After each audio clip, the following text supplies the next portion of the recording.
నమస్తే. Joy of scientific టెంపర్కి స్వాగతం. నేను శిరీష. ఈరోజు మనము ఎన్సీఆర్టీ క్లాస్ 8 జియోగ్రఫీలోని చాప్టర్ 4 అగ్రికల్చర్ వ్యవసాయం గురించి తెలుసుకుందాము.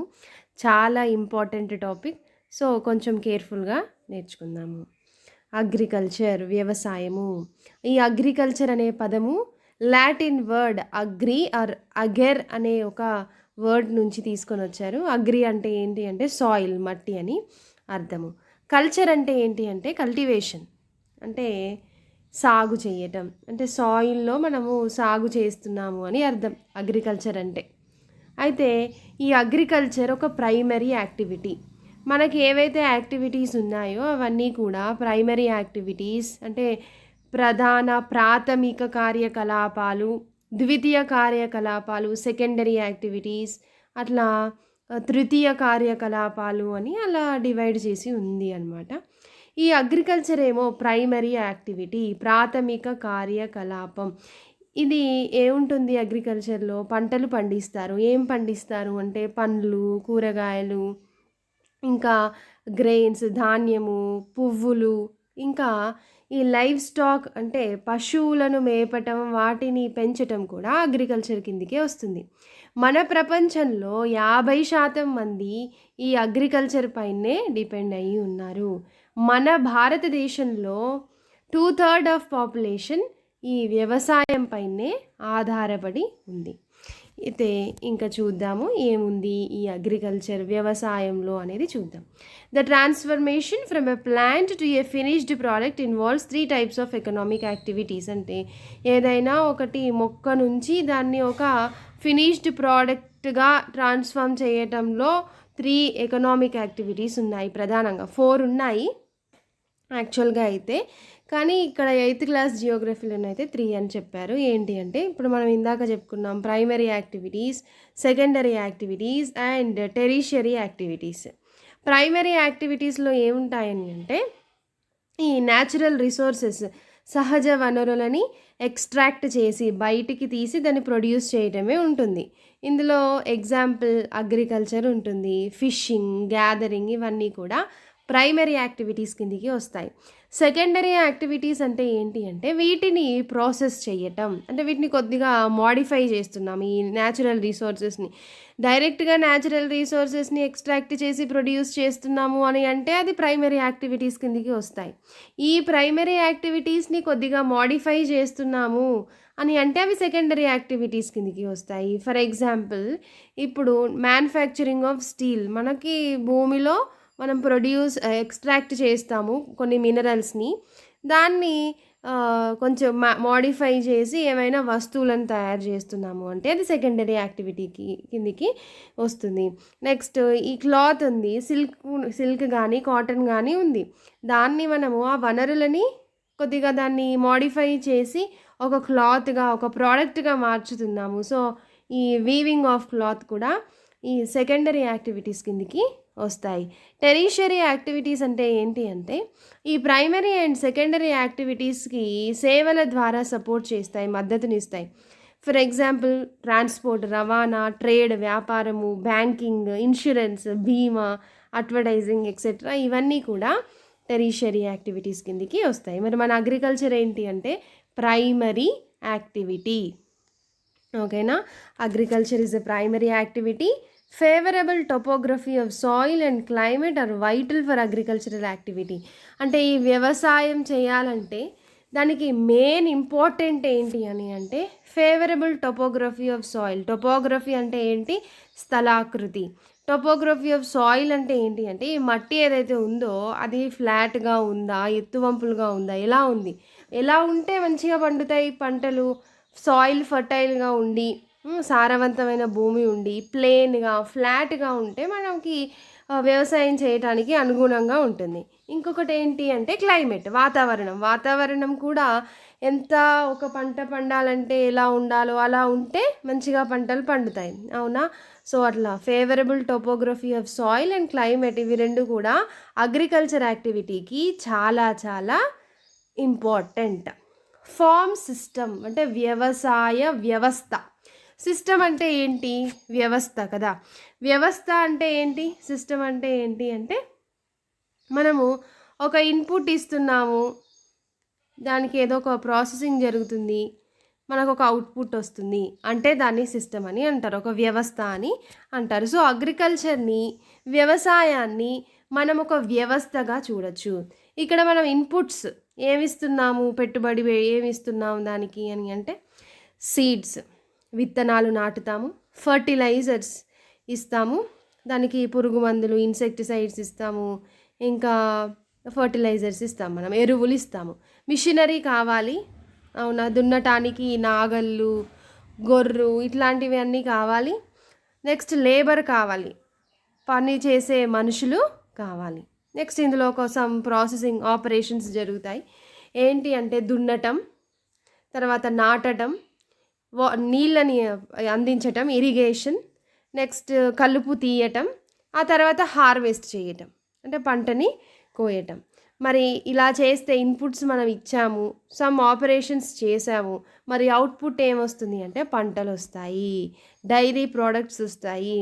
అంటే ఒక ఆవును తీసుకున్నాము, ఆవుకి దానికి మేత వేసి కుడిది పెట్టి తర్వాత అలా చేస్తే సమ్ ఆపరేషన్స్ దానికి మేత వేసి చేస్తే మనకు పాలు వస్తాయి.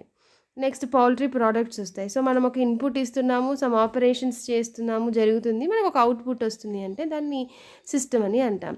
సిమిలర్లీ అగ్రికల్చర్లో కూడా అలానే ఇన్పుట్స్ ఇస్తున్నాము, ఆపరేషన్స్ చేస్తున్నాము, అవుట్పుట్ మనకు వస్తుంది. కాబట్టి అగ్రికల్చర్ని వ్యవస్థ, సిస్టము అని అనొచ్చు.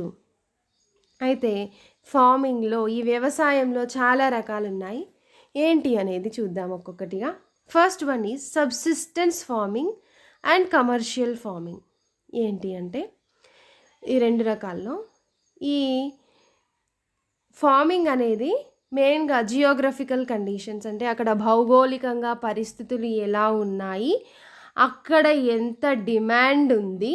ఏదైనా అంటే ఇప్పుడు ఒక నార్త్ ఇండియాలో అయితే రైస్కి పెద్దగా డిమాండ్ ఉండదు, వీటికి ఎక్కువ డిమాండ్ ఉంటుంది. అంటే అది అక్కడ అవే ఎక్కువ అక్కడ పండుద్ది అనుకోండి. సో అక్కడ ఏం తింటున్నారు, అది దేనికి అక్కడ ఎక్కువ డిమాండ్ ఉంది అన్న దాన్ని బట్టి ఫార్మింగ్ అనేది డిపెండ్ అయి ఉంటుంది. అక్కడ సాయిల్ ఎలా ఉంది, నెక్స్ట్ అంటే టోపోగ్రఫీ ఎలా ఉంది అనే దానిపైన కూడా డిపెండ్ అయి ఉంటుంది. ఎంత లేబర్ అవైలబుల్గా ఉన్నారు అనే దానిపైన, అక్కడ సాంకేతికత ఎంత బాగా ఉంది అన్న దానిపైన వ్యవసాయము ఆధారపడి ఉంటుంది. సో దాంట్లో రకాలుగా డివైడ్ చేశారు. ఫస్ట్ వన్ ఈ సబ్సిస్టెన్స్ ఫార్మింగ్. ఈ సబ్సిస్టెన్స్ ఫార్మింగ్ని ఇంటెన్సివ్ సబ్సిస్టెన్స్ అండ్ ప్రిమిటివ్ సబ్సిస్టెన్స్గా డివైడ్ చేశారు. అయితే సబ్సిస్టెన్స్ ఫార్మింగ్ అంటే ఏంటి మరి అని అంటే, ఒక ఫార్మర్స్ ఫ్యామిలీ అంటే ఒక రైతు కుటుంబానికి కావలసిన అవసరాలు తీర్చడానికి మాత్రమే, అంత మట్టుకే వ్యవసాయం చేస్తున్నారు అంటే ఆ రకమైన వ్యవసాయాన్ని సబ్సిస్టెన్స్ ఫార్మింగ్ అని అంటారు. ఒక రైతు కుటుంబానికి ఎంత అవసరం, ఆయన తినటానికి ఆయన ఎంతమంది కుటుంబ సభ్యులు ఉన్నారు, వాళ్ళు ఎంత రైస్ తీసుకుంటారు, లేదా వాళ్ళు ఏదైతే తింటారో వాళ్ళకి ఎంత అయితే అవసరమో అంత మట్టుకు మాత్రమే వాళ్ళు పండించుకుంటారు అని అంటే దాన్ని సబ్సిస్టెన్స్ ఫార్మింగ్ అని అంటారు. ద సబ్సిస్టెన్స్ ఫార్మింగ్ని నెక్స్ట్ 2 టైప్స్గా డివైడ్ చేశారు కదా, అది ఏంటి అంటే ఇంటెన్సివ్ సబ్సిస్టెన్స్ ఫార్మింగ్. ఇందులో ఏమవుద్దంటే ఒక చిన్న స్మాల్ ప్లాట్ని తీసుకుంటారు, ల్యాండ్ని, సింపుల్ టూల్స్ని యూజ్ చేస్తారు, మోర్ లేబర్స్ని యూజ్ చేస్తారు. అయితే ఇందులో ఫర్టైల్ సాయిల్ ఉంటుంది. ఒక ప్లాట్లో కొద్ది మొత్తంలో ఒక రెండు పంటలు పండిస్తారు యాన్యువల్గా. అంటే దీన్ని ఇంటెన్సివ్ సబ్సిస్టెన్స్ ఫార్మింగ్ అని అంటారు. ఎక్కువ లేబర్ని యూజ్ చేసి తక్కువ ల్యాండ్లో ఎక్కువ లేబర్ని యూజ్ చేస్తారు. మెయిన్గా ఇందులో ఉండే క్రాప్స్ ఏంటి అంటే rice, wheat, maize, pulses and oil seeds, ఇవి పండిస్తారు ఎక్కువగా. నెక్స్ట్ షిఫ్టింగ్ కల్టివేషన్ అంటే పేరులోనే ఉంది, షిఫ్ట్ చేస్తారనమాట. ఫస్ట్ ఒక దగ్గర వ్యవసాయం చేస్తారు, అక్కడ వదిలేస్తారు, మళ్ళీ వెళ్ళి ఇంకొక దగ్గర చేస్తారు. సో దాన్ని షిఫ్టింగ్ కల్టివేషన్ అని అంటారు. A plot of land is cleared by felling the trees and burning them. First ఒక ఏరియాని సెలెక్ట్ చేసుకుంటారు, దాన్ని మొత్తం అక్కడ ఉన్న చెట్లన్నీ తీసేసి క్లియర్ చేస్తారు, దాన్ని చెట్లన్నింటినీ కూడా కొట్టేసి అది ఎండిపోయిన తర్వాత వాటిని కాల్ చేస్తారు. అయితే ఈ యాషెస్ అన్నీ ఉంటాయి కదా, ఈ యాష్ మొత్తం కూడా సాయిల్లో మిక్స్ అవుతుంది, తర్వాత పంటలు పండిస్తారు. ఇక కొన్ని రోజుల తర్వాత పంటలు పండిన తర్వాత సాయిల్ దాని సారవంతాన్ని కోల్పోతుందనమాట. ఫర్టిలిటీని కోల్పోతుంది. అప్పుడు ఇంకా పంటలు సరిగ్గా పండవు కదా! అప్పుడు ఆ ల్యాండ్‌ని వదిలేస్తారు. ఇంకొక న్యూ ప్లాట్‌ని సెలెక్ట్ చేసుకుంటారు. అక్కడ మళ్ళీ చెట్లను క్లియర్ చేస్తారు. వాటిని కాలుస్తారు. అక్కడ ఈ యాష్ కూడా బూడిద అంతా కూడా సాయిల్‌తో మిక్స్ అవుతుంది. మళ్ళీ అక్కడ పంట పండిస్తారు. ఇలా అది కంటిన్యూ అవుతూ రిపీట్ అవుతూనే ఉంటుంది. దీన్ని స్లాష్ అండ్ బర్న్ అగ్రికల్చర్ అని కూడా అంటారు. ఇదొక రకం. ఈ షిఫ్టింగ్ కల్టివేషన్‌లో ఏం పండిస్తారంటే కసావా. కసావా అంటే ఏంటో మనం చూసాం. లోపల కర్రపెండలం అని అంటారు. ఇది ఒక దుంపలాగా ఉంటుంది. మేజ్, పొటాటోస్ ఎక్కువగా పండిస్తారు. Next nomadic Hardinge. హర్డింగ్ అంటే ఏంటి అంటే ఈ ఉంటాయిగా గుంపులుగా పశువుల మంద. ఈ పశువుల మందని హర్డ్ అని అంటారు. నొమాడిక్ హర్డ్ అంటే ఏంటి అంటే ఇంకా ఈ పశువులను తీసుకొని తిరుగుతూ ఉంటారన్నమాట. షీప్స్ని, క్యామెల్, యాక్ అంటే జడల బర్రె, మేకలు ఇవన్నీ కూడా పెంచుకుంటూ ఉంటారు. ఇవేమిస్తాయి మరి అంటే మిల్క్, మీట్, వూల్ ఇంకా చాలా ప్రోడక్ట్స్ ఇస్తాయి. ఇది నొమాడిక్ హర్డింగ్ అంటే ఏంటి అంటే ఈ హర్డ్స్ మ్యాన్, ఈ గొర్రెల కాపర్లు కానీ బర్రెల కాపర్లు కానీ వీళ్ళు ఒక ప్లేస్ నుంచి ఇంకొక ప్లేస్కి వాటికి ఫుడ్ కోసము ఒక దగ్గర అంతా ఒకే దగ్గర దొరకవు కదా, ఆ మేకల్ని పశువులని తీసుకొని ఎక్కడ ఫుడ్ దొరికితే, ఫాడర్ అంటే పశువులకు ఇచ్చే మేత అని అర్థం. వాటర్ ఎక్కడ ఉంటే డిఫరెంట్ రూట్స్లో ప్రయాణిస్తూ వాటిని తీసుకెళ్తూ వెళ్తారనమాట. ఇది ఎక్కువగా ఎక్కడుంటుంది అని అంటే సౌత్ అండ్ సౌత్ ఈస్ట్ ఏషియాలో ఈ హర్డింగ్ అనేది నొమాడిక్ హర్డింగ్ ఎక్కువగా ఉంటుంది. షిఫ్టింగ్ కల్టివేషన్ ఏమో ఎక్కువగా ఎక్కడ కల్టివేట్ చేస్తారంటే అమెజాన్ బేసిన్ అంటే అమెజాన్ పరివాహక ప్రాంతంలో, ట్రాపికల్ ఆఫ్రికాలో, సౌత్ ఈస్ట్ ఏషియాలో కొన్ని ప్రాంతాలలో, నార్త్ ఈస్ట్ ఇండియాలో ఈ షిఫ్టింగ్ కల్టివేషన్ ఉంటుంది. నొమాడిక్ హర్డింగ్ ఏమోనేమో ఇది ఎక్కువ డెసర్ట్స్లో జరుగుతుంది. సహారా డెసర్ట్స్లో, సెంట్రల్ ఏషియాలో, ఇండియాలో కూడా లైక్ రాజస్థాన్ అండ్ జమ్మూ కాశ్మీర్లో ఈ నొమాడిక్ హర్డింగ్ ఉంటుంది. Commercial farming. ఇప్పుడు సబ్సిస్టెన్స్ ఫార్మింగ్ అంటే ఏంటి అనేది తెలుసుకున్నాము. సబ్సిస్టెన్స్ ఫార్మింగ్లో మళ్ళీ ఇంటెన్సివ్ సబ్సిస్టెన్స్ ఫార్మింగ్ అంటే ఏంటో తెలుసుకున్నాం. ఇప్పుడు కమర్షియల్ ఫార్మింగ్ అంటే ఏంటో చూద్దాం. ఇందులో చాలా ఉన్నాయన్నమాట. Commercial grain farming, mixed farming, plantation agriculture అని ఉన్నాయి. Crops are grown and animals are reared sale in market. ఈ పంటలను పండిస్తారు, పశువులను పెంచుతారు, అవి మార్కెట్లో తీసుకెళ్ళి అమ్మేస్తారు. చాలా ఎక్కువ మొత్తంలో ఏరియాని సాగు చేస్తారు. చాలా ఎక్కువ మొత్తంలో పెట్టుబడి క్యాపిటల్ ఉంటుంది. ఇక్కడ ఎక్కువ వర్క్ కూడా మషిన్స్, యంత్రాలే చేస్తాయి. కమర్షియల్ గ్రెయిన్ ఫార్మింగ్ అంటే ఏంటో చూద్దాము. కమర్షియల్ గ్రెయిన్ ఫార్మింగ్లో ఏవైతే పంటలు పండిస్తారో అవి కమర్షియల్ పర్పస్కి యూస్ చేస్తారు. These areas are sparsely populated with large farms spreading over hundreds of hectares. అంటే కొన్ని వందల హెక్టార్స్లో, ఎకరాలలో ఉంటుంది. తర్వాత ఇక్కడ ఒక సింగిల్ క్రాప్ మాత్రమే గ్రో చేస్తారు, పండిస్తారు. For example wheat, maize, tea, coffee, sugar cane, cashew, rubber, banana, cotton. Areas ఎక్కడ అంటే temperate grasslands of North America, Europe and Asia. ఇది commercial grain farming. Mixed farming అంటే ఏంటి అంటే the land is used for growing food and fodder crops and rearing livestock. ఈ mixed ఫార్మింగ్లో ఈ fodder అంటే పశువులకి కావాల్సిన మేత కోసం ఎక్కువగా ఆ ల్యాండ్ని యూజ్ చేస్తారు. దీనిలో ఎక్కువగా ఎక్కడ ప్రాక్టీస్ చేస్తారంటే Europe, eastern USA, Argentina, south east Australia, New Zealand and south Africa. Plantation agriculture ఏంటి అంటే పెద్ద పెద్ద తోటలు అన్నమాట. ఇది కూడా కమర్షియల్ ఫార్మింగ్లో ఒక టైపే కదా. ఒక పంటను మాత్రమే పండిస్తారు, చాలా ఎక్కువ మొత్తంలో లేబర్ని యూజ్ చేస్తారు, క్యాపిటల్ కావాల్సి వస్తుంది.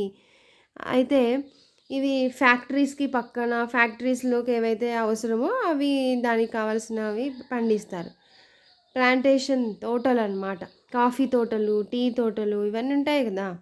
ఇవన్నీ కూడా ప్లాంటేషన్ అగ్రికల్చర్ కిందకే వస్తాయి. టీ, కాఫీ, షుగర్ కేన్ ఉంది. చక్కెర కావాలి మనకి, పంచదార. షుగర్ కేన్ ఫ్యాక్టరీ పక్కకే చాలా ఎకరాలలో షుగర్ కేన్ పండిస్తారు. సో ట్రాన్స్పోర్ట్ ఖర్చును తగ్గించవచ్చు. క్యాష్యూ, రబ్బర్, బనానా, కాటన్ ఇవన్నీ కూడా ఈ ప్లాంటేషన్ ఫార్మింగ్ కిందకి వస్తాయి. ఇవి ఎక్కడ ఉంటాయి ఎక్కువగా అంటే ట్రాపికల్ రీజియన్స్లో ఇది ఎక్కువగా ఉంటుంది. మలేషియాలో రబ్బర్ని ఎక్కువగా పండిస్తారు. బ్రెజిల్లో కాఫీ, ఇండియాలో టీ, శ్రీలంకలో కూడా టీ, తేయాకు తోటలు ఉంటాయి. ఇది అయిపోయింది టైప్స్ ఆఫ్ ఫార్మింగ్. ఇప్పుడు మేజర్ క్రాప్స్, అసలు పంటలు ఏమున్నాయి అని అంటే ఫుడ్ క్రాప్స్ చూద్దాము. అంటే మనం తినేవి వీట్, గోధుమలు, రైస్, అదే మనం తినేది ప్యాడీ, అన్నము, బియ్యము, మేజ్ అంటే ఈ మొక్కజొన్న, మిల్లెట్స్ అంటే సిరిధాన్యాలు, చిరుధాన్యాలు చిన్న చిన్నవి ఉంటాయి కదా, కొర్రలు, అండు కొర్రలు, సామెలు అలాగా. ఫైబర్ క్రాప్స్ ఏంటి అంటే జ్యూట్ అండ్ కాటన్. ఈ జ్యూట్, కాటన్ని ఇది కూడా మనము డ్రెస్సెస్ని, బట్టలు తయారు చేయడంలో యూస్ చేస్తారు. బీవరేజ్ క్రాప్స్ ఇంపార్టెంట్ అంటే ఏంటి అంటే అవి టీ అండ్ కాఫీ. ఇప్పుడు ఒక్కొక్క దాని గురించి చూద్దాము. రైస్ గురించి చూద్దాము. ఇది ట్రాపికల్ అండ్ సబ్ ట్రాపికల్ రీజియన్లో స్టేపుల్ అంటే చాలా ఇంపార్టెంట్, ముఖ్యమైన ఆహారం ఇది. హై టెంపరేచర్ కావాలి, హై హ్యూమిడిటీ కావాలి. ఇది రెయిన్ఫాల్ కూడా బాగానే ఉండాలి, హై రెయిన్ఫాల్ ఉండాలి. ఇది అలూవియల్ సాయిల్లో ఎక్కువగా మంచిగా పండుద్ది. నెక్స్ట్ ఈ రైస్ని పండించడంలో లీడింగ్ ప్రొడ్యూసర్స్ ఎవరు అంటే చైనా, తర్వాత India, Japan, Sri Lanka and Egypt. Favourable climatic conditions ఎక్కువగా మన దేశంలో అయితే వెస్ట్ బెంగాల్లో, ఇంకా బంగ్లాదేశ్లో ఇక్కడ అయితే సంవత్సరానికి 2-3 సార్లు పంట వేస్తారు. వీట్, గోధుమలు. దీనికి మోడరేట్ టెంపరేచర్ ఉండాలి, రెయిన్ఫాల్ కూడా మోడరేట్గానే ఉండాలి. సన్షైన్ హార్వెస్టింగ్ టైంలో చాలా బ్రైట్గా ఉండాలి. తర్వాత ఇది ఎక్కువగా ఎక్కడ పండిస్తారు అంటే United states of America, Canada, Argentina, Russia, Ukraine, Australia and India. Winter సీజన్లో, ఇండియాలో అయితే వింటర్ సీజన్లో దీన్ని ఎక్కువగా పెంచుతారు. ఇప్పుడు మిల్లెట్స్ గురించి చూద్దాం. చిరుధాన్యాలు. ఇవి చాలా చిన్న చిన్న ధాన్యాలు, చిరుధాన్యాలు. ఇది దీనికి ఎక్కువగా మనం ఏం శ్రమ పడాల్సిన అవసరం లేదు. ఇలా అలా వెళ్ళి ఇలా చల్లితే అవే పండుతాయి అన్నమాట. లెస్ ఫర్టైల్ ఉన్నా సరే పండుతాయి అవి. లో రెయిన్ఫాల్ ఉన్నా కానీ ఎలా ఉన్నా అది పండుద్ది.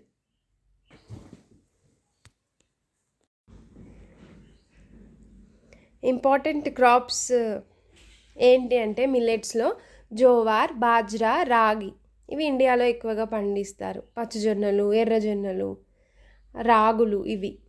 ఇంకా నైజీరియా, చైనా ఇక్కడ కూడా పండిస్తారు. ఎక్కువగా ఆఫ్రికా వాళ్ళు ఎక్కువగా మిల్లెట్స్ తింటారని కదా తెలుసు మనకి. నెక్స్ట్ మేజ్, మొక్కజొన్న. మోడరేట్ టెంపరేచర్, మోడరేట్ రెయిన్ఫాల్ ఉంటే చాలు, సన్షైన్ చాలా ఉండాలి, ఫర్టైల్ సాయిల్ ఉండాలి. ఇది North America, Brazil, China, Russia, Canada, India and మెక్సికోలో ఎక్కువగా పండిస్తారు. కాటన్కి హై టెంపరేచర్ అవసరం, రెయిన్ఫాల్ లైట్గా ఉన్నా సరే బ్రైట్ సన్షైన్ ఉండాలి. ఇది ఎక్కువగా నల్లరేగడి భూములు, అలూవియల్ సాయిల్స్లో ఎక్కువగా పండుతుంది. ఎక్కువగా పండించేది కాటన్ ఎవరు అంటే USA, India, Pakistan, Brazil, Egypt ఇవి ఎక్కువగా యూస్ చేస్తారు. ఇది టెక్స్టైల్ ఇండస్ట్రీకి రా మెటీరియల్. నెక్స్ట్ జ్యూట్ని గోల్డెన్ ఫైబర్ అని అంటారు. అలూవియల్ సాయిల్లో మంచిగా పండుతుంది. హై టెంపరేచర్ కావాలి, హెవీ రెయిన్ఫాల్ ఉండాలి, హ్యూమిడ్ క్లైమేట్ ఉండాలి. ట్రాపికల్ ఏరియాస్లో దీన్ని పండిస్తారు. Leading producers of jute are India and Bangladesh. కాఫీకి వార్మ్గా, వెట్గా ఉండాలి క్లైమేట్.